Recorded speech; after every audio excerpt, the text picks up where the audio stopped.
Hi there, my name is Eric, and this is a presentation on lines and pointing. Lines are everywhere. Horizons, boundaries, and physical objects all have lines associated with them. The question is how to use them, or even avoid them, to improve the appeal of an image.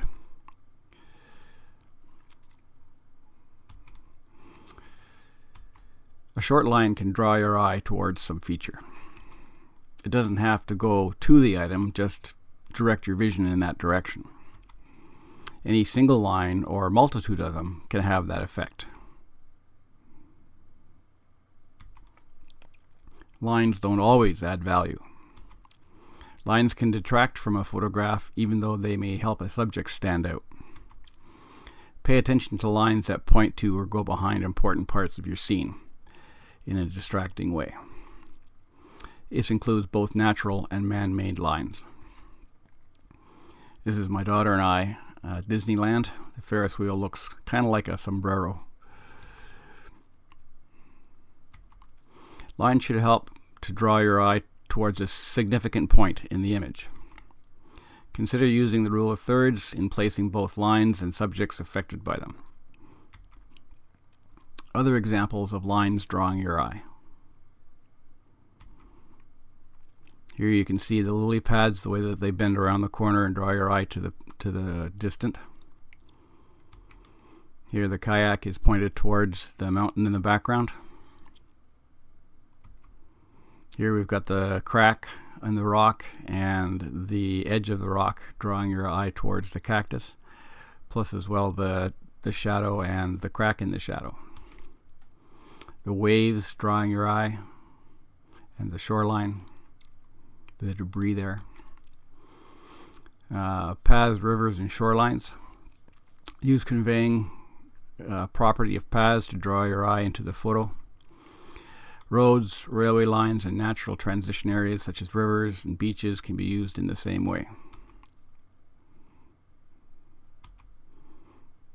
These are all examples of using paths and rivers and things like railway tracks to draw your eye into the background. Shoot along the length of them, not across them. It helps to produce a much more appealing image.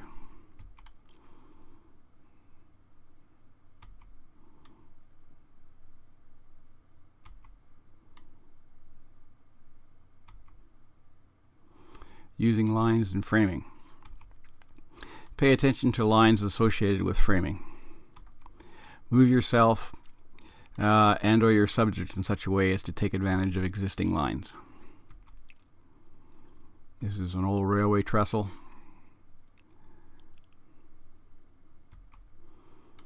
This is my wife that I took a photograph of long before we had kids.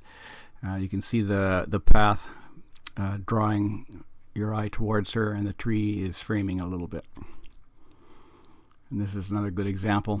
You can see clearly there's that log sticking out, which is clearly pointing in towards the background. Also a lot of framing going on there.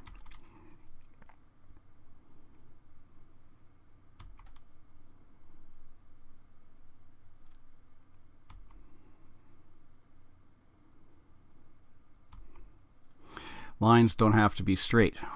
Often in nature, certainly, there's a lot of curved lines. Lines can draw your eye into the scene. The bending nature of such lines also add an element of intrigue.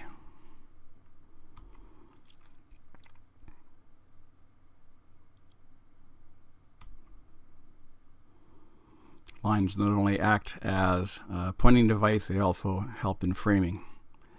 I love how the bricks here go around and draw your eye into the background on the left.